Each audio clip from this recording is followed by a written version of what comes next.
Hi everybody. Welcome back to English 112. This is for our class for Tuesday, the 24th of November. We're putting some closure on A Raisin in the Sun. And I hope you all received an email from me about an email outage that occurred at GCC. And basically what this means is that faculty and staff cannot access their emails prior to Friday, 5 p.m. So if you've sent me an email in the past and I haven't responded to it, whether it be an assignment or something else, that means that it was probably lost, at least temporarily. The idea is that the email history will be restored within the next several days. But in the interim, that means that I don't have access to emails prior to 5 p.m. on Friday. So if you have any concerns or wondering if you're missing any assignments, just let me know and I'll be happy to respond to you. And we are now at the point of the semester where we are putting closure on drama, which means that you will have journal number 2 due, which happens to be on drama. And that will be due at the ending of today, 11/24, Tuesday. Unless you give me, unless you ask me for an extension, I'll be happy to give you one. So if you can get that into me by 11:59 p.m., that would be great. And your job is to basically respond briefly to the 3 dramas we've read over the course of the semester: Oedipus the King, Midsummer Night's Dream, and finally A Raisin in the Sun. Approximately a page or so, but as long or as short as you'd like it to be. And I will evaluate it informally on a checkmark system. I will not be reading for grammar or mechanics, just for content. And hopefully those journals will help give you some ideas about how to proceed with paper number 2. And you can see that paper number 2 in the drama section, that's going to be due on the 10th of December, and that'll be on Thursday. But certainly you can hand in papers early. And you can see that I've listed some general paper topics in the syllabus and other documents folder, but these are very broad topics. These are just ways for you to generate ideas, and certainly you can combine and mix and match. So for instance, I might have asked you to talk about family and Oedipus the King, but obviously family is of importance in something like Raisin in the Sun as well. Or I might have asked you to talk about irony in Oedipus the King, but that's not to say that irony does not exist in Midsummer Night's Dream or Much Ado About Nothing. And certainly Midsummer Night's Dream is powered by love and all of the ways that love can be complicated, but that's not to say that we don't see that in also Oedipus, and that's not to say that we don't see that also in Raisin. And if you want to think about a central character, oftentimes Puck is viewed as the central character, or at least an audience and actor favorite in Midsummer Night's Dream. But you could certainly identify other characters in Midsummer, or Raisin in the Sun, or Oedipus the King. And when we get to A Raisin in the Sun, certainly a topic might be to examine the importance of the title, as we were talking a little bit about last class. But that too is something that we could talk about with, perhaps less so with Oedipus the King. That title seems to be pretty obvious, but more so with A Midsummer Night's Dream. And you can always compare and contrast characters, and I had suggested that in A Raisin in the Sun you might want to compare and contrast Walter and Beneatha, just because they're siblings, so that's always a unusual relationship. But that's not to say that you can't compare and contrast other characters in Raisin or in Midsummer or in Oedipus the King. I do suggest that you focus on one play rather than try to talk about multiple plays. If you are talking about multiple plays, then you need to have a very specific thesis. So that said, you might want to talk about comparing and contrasting Hermia in Midsummer Night's Dream and something like Beneatha in A Raisin in the Sun. But again, you would want to have something that's very specific. So that will be today's attendance question, where I will be asking you which play you're thinking about writing about, and we will revisit this as well. But basically where we are is putting some closure to Raisin in the Sun. And last class I was suggesting that you might want to think about the importance of names in this particular drama. And this class I'm going to suggest that you might want to think about the opening poem by Langston Hughes, which is about dreams. And the poem is entitled Harlem. And the initial question is, what happens to a dream deferred? Does it dry up like a raisin in the sun, or fester like a sore and then run? Does it stink like rotten meat, or crust and sugar over, like a syrupy sweet. Maybe it just sags like a heavy load. Or does it explode? Now, Lorraine Hansberry obviously took the question of what happens to a dream deferred and examined that with all of the characters in A Raisin in the Sun. And she also took this line, A Raisin in the Sun, from that particular poem. And if you think about some of the questions in that poem, what happens to a dream deferred? Does it dry out? And that would be the loss of life. Because you need to have a certain level of moisture in order to survive. So I was suggesting that a raisin is a dried grape. It's lost some of its moisture, but if we were to put it in the sun so that it would dry out completely, it would be dead, which is what can happen to this family if they aren't able to realize at least some of their dreams. They can die. Does it fester like a sore? Is it like a disease or contagion? We might argue that racism itself is a kind of disease or contagion. But think about how Walter is being eaten up by greed and also by alcoholism, which is also a disease or a contagion.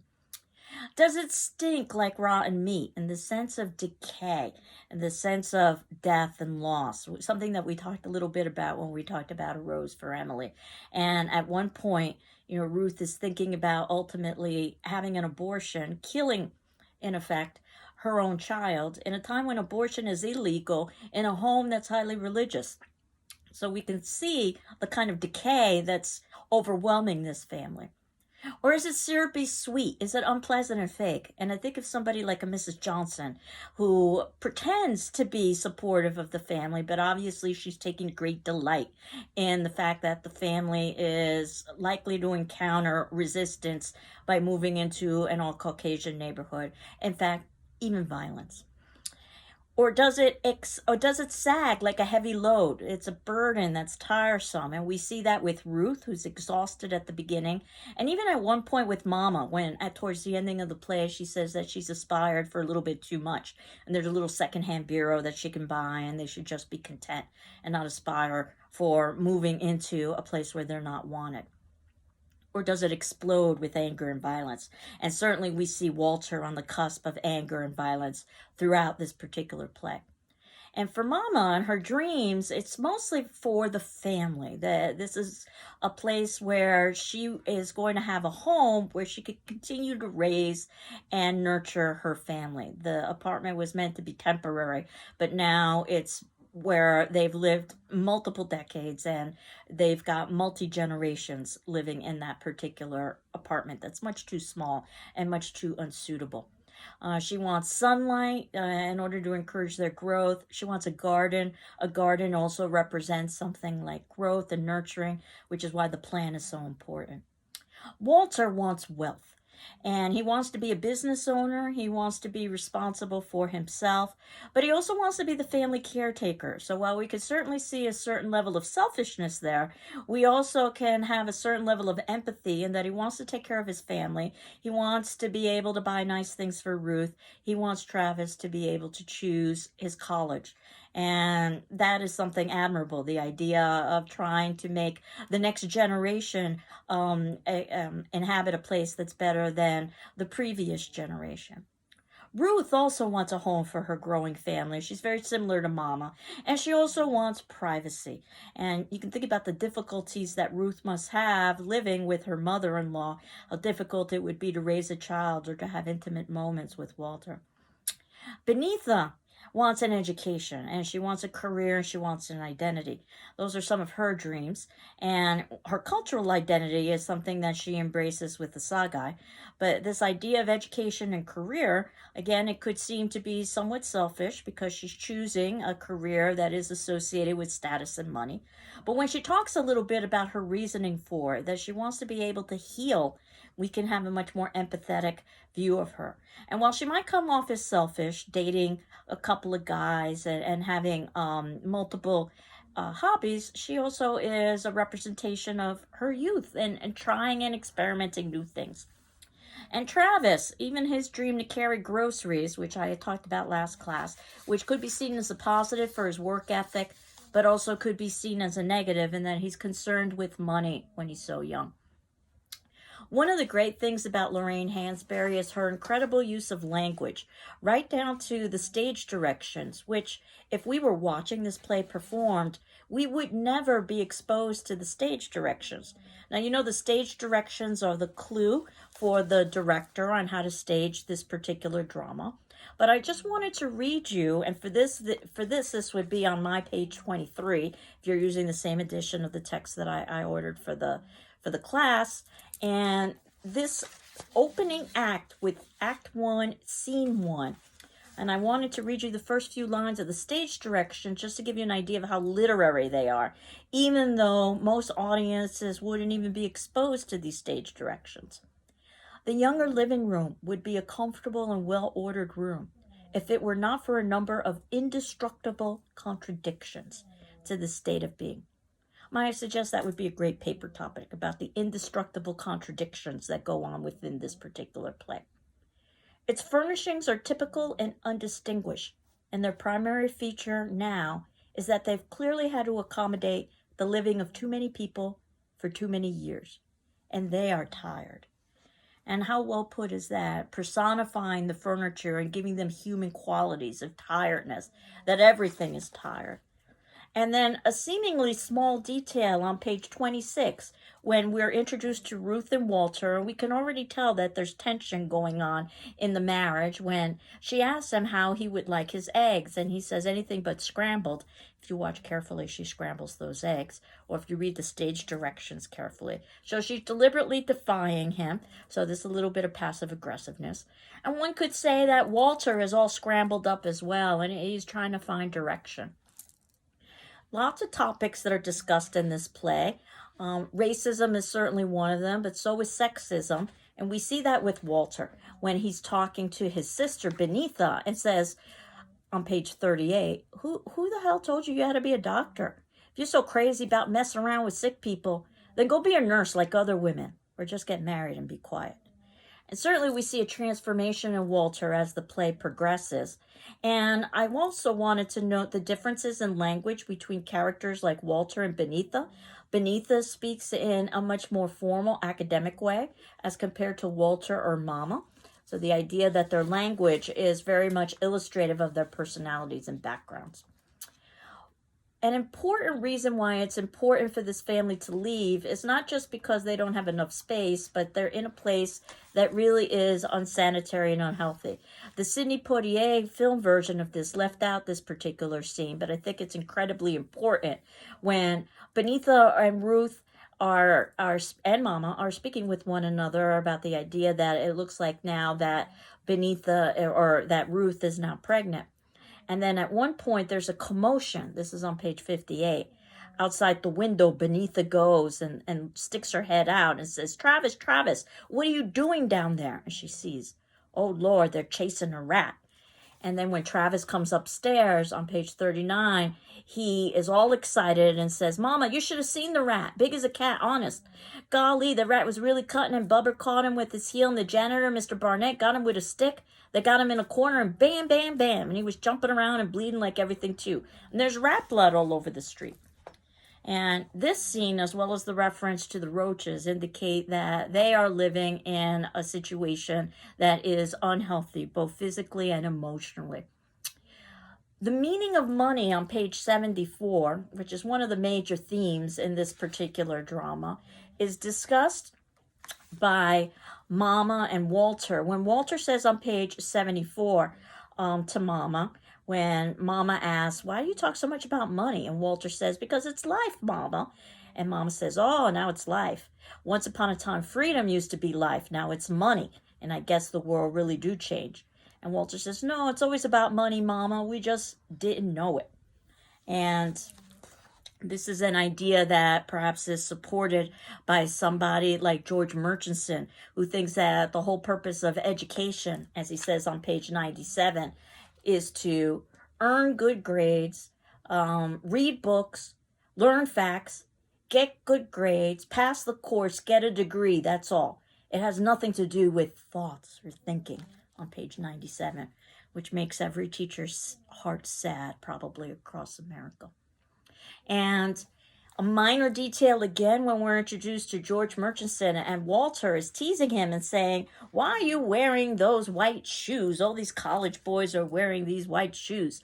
And the idea of not only is it the college style, but black and white is a major theme in this particular play. The youngers are black and they are fighting against a white society. And basically, George Murchison is trying to assimilate into white society by wearing, of course, white shoes. Now, the Ku Klux Klan and Mrs. Johnson, one of my favorite quotes in this particular play is after Mrs. Johnson is left speaking with Mama and with Beneatha. Beneatha and Ruth, Beneatha says on page 104, "Mama, if there are two things we as a people have got to overcome, one is the Ku Klux Klan. The other is Mrs. Johnson." The idea that, yes, they have to deal with overt racism from the Ku Klux Klan, but there are also people within their own community, Mrs. Johnsons, that are standing in their way and that wish them ill will. And then we hear on page 108, 109 about Walter's dreams, that this is where he talks about that he wants to be able to do something for his wife. Why can't she wear pearls? And he wants to do something for his son, and that ultimately he wants his son to be able to choose any college in America. And then after the welcoming committee, there's a little bit of irony there because they're doing anything but welcoming. After the welcoming committee shows up with Mr. Lindner, Beneatha makes a comment at one point, and I wanted to make sure everybody understood that she says to Lindner that you're offering us 30 pieces is not a coin less. That's a biblical reference to the money that Judas was given. Judas betrayed Jesus Christ for 30 pieces. So basically, Beneatha is saying that Lindner is a hypocrite, much like Judas is, and there is no welcoming committee. On page 121, Mama talks about how the plant expresses her. What a great paper topic to talk about all the different ways that the plant expresses her. On page 132 to 133, this is where Beneatha talks about her dreams and where her hope is that she can help heal. And she says, "When I was small," and this on page 132, "we used to take our sleds out in the wintertime. The only hills we had were the ice-covered stone steps of some houses down the street. We used to fill them in with snow, make them smooth, and slide down them all day. It was very dangerous, far too steep. Sure enough, a kid named Rufus came down too fast and hit the sidewalk. And we saw his face just split open right there in front of us. And I remember standing there looking at his bloody face thinking, well, that was the ending of Rufus. But the ambulance came and they took him to the hospital and they fixed the broken bones and they sewed it all up. And the next time I saw Rufus, he had just a little line down the middle of his face. And I never got over that was what one person could do for another. Fix him up, solve the problems, make him all right again. That was the most marvelous thing in the world. And I wanted to do that. I thought that it was the one concrete thing in the world that a human being could do, fix up the sick and make them whole again." And I guess we can empathize with her. And then Asagai talks a little bit about his dreams. And he talks about how, on page 135, "Is there something wrong in a house," he asked Beneatha, "in a world where all the dreams, good or bad, must depend on the death of a man? I never thought to see you like this, Alayo." And remember, Alayo is Beneatha's nickname, one for whom bread, food is not enough. Great nickname for Beneatha, since she always aspires for more. Great paper topic. Asaga continues, Your brother made a mistake and you are grateful to him so that now you can give up the ailing human race on account of it? You talk about what good is struggle and what good is anything. We are all going where we are all going and why we are all bothering." And then he shouts, "I live the answer. In my village at home, it is the exceptional man who can even read a newspaper or whoever sees a book at all. I will go home and much of what I will have to say will seem strange to the people of my village. But I will teach and work and things will happen, slowly and swiftly. At times it will seem that nothing changes at all. And then again, sudden dramatic events, which make history leap into the future. And then quiet again, retrogression even. Guns, murder, revolution. And I even will have moments when I wonder if the quiet was not better than all the death and hatred. But I will look about my village at the illiteracy and disease and ignorance, and I will not wonder long. And perhaps I'll be a great man. Perhaps I will hold on to the substance of truth and find my way always with the right course. And perhaps for it I will be butchered in my bed some night by the servants of the empire. Or perhaps I shall live to be a very old man, respected and esteemed in my new nation. And perhaps I shall hold office. And this is what I'm trying to tell you, Alayo. Perhaps the things I believe now for my country will be wrong and outmoded. And I will not understand and do terrible things to have things my way, or merely to keep my power. Don't you see that there will be young men and women, not British soldiers then, but my own black countrymen, to step out of the shadows some evening and slit my then useless throat? Don't you see they've always been there, and that they always will be, and that such a thing as my own death will be in advance? They who might kill me even might actually replenish all that I was. And this quote ends on page 136 of my edition. And it's such a mature way of thinking about cultural progress.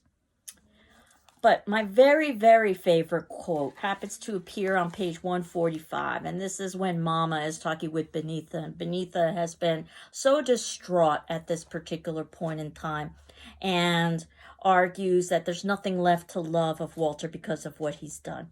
And Mama says, there's always something left to love. When do you think is the time to love somebody the most? When they done good and make things easy for everybody? Well, then you ain't through learning, because that ain't the time at all. It's when he's at his lowest and can't believe in himself because the world done whipped him so. When you start measuring somebody, measure him right, child. Measure him right. Make sure you don't take into account what hills and valleys he come through before he got wherever he is. And of course, we see Walter's transformation at the end, that question that I asked that really doesn't have an answer about whether Mama should have given him the money. Yes, she should have given him the money to show that she trusts him and to allow him the opportunity to fail and fail badly, which he does, so that he can learn. No, she shouldn't have given him the money because she's risking the welfare of the family. It's a difficult question that probably, I suspect, all parents have to deal with when they realize they're entrusting their child and their child is likely not to live up to that trust. But a lesson needs to be learned. So it indicates the difficulties of parenthood. And I think this is one of the reasons why this play has so much resonance, that despite the issues from this family in the 1950s, almost everyone can find something to relate to in this particular play. I've yet to find a student who doesn't relate to the idea of the difficulties of paying tuition the way Beneatha does, for instance. And this is where Walter talks about that they are a proud people and they are not going to accept Lindner's offer, a bribe in effect, to buy them out of the neighborhood because their pride is more important. And of course, you know, there's some very I don't know if practical is the correct word, but very not sure what word I'm looking for, but there are individuals who oftentimes argue, yeah, he should have taken that money because he would have been able to use it to buy a bigger and better house. Or perhaps he should have taken that money to buy a house in Clybourne Park and continue to let the neighborhood try to bribe him out of it until he basically owns the entire piece of real estate. That might be the smartest or the savviest economic move, but it may not necessarily be the smartest emotional move. And this is about Walter's emotional growth.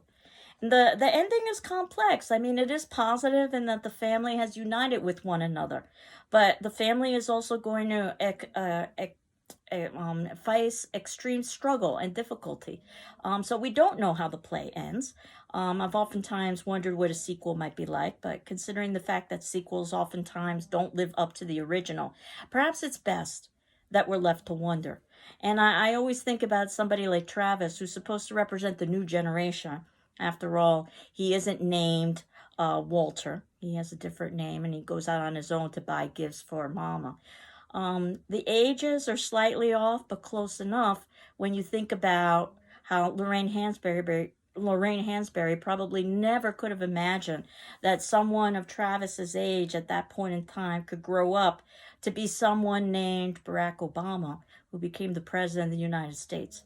And politics aside, regardless of your political affiliation, the historical relevance of an African American man or an African American, or at least an African American politician can't be negated. And of course, we have our current vice president-elect as well. And that has also been historical on a number of levels. At the end, we learn about the plant, how on page 151, Mama takes the plant with her, and it's so important that she does, because that plant basically is representational of the family itself.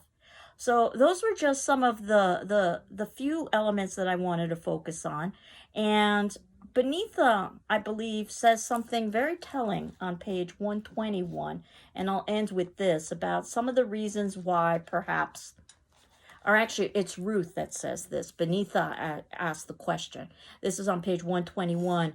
And this is during the conversation about why the residents of Clybourne Park should be so afraid of the Younger family moving in. And Benita asks, what do they think we're going to do? She asks on page 121, eat them? And Ruth says quite tellingly, no, honey, marry them. Think about what that might mean in that time and in our present day. So for today's attendance question via our class discussion forum, this will be Wednesday the 25th by noon. What drama do you think you might write paper number 2 about, and why? What drama do you think you might write paper number 2 about, and why? And you aren't necessarily committed to your particular answer, so if you change your mind along the way, feel free to do so. I hope you all have a good Thanksgiving holiday, a safe Thanksgiving holiday, and a loving Thanksgiving holiday. I'm well. I hope you're well. And we will pick up again next week, because Thursday is Thanksgiving. We will pick up again next week, and we will begin our poetry section. Take care. Bye-bye.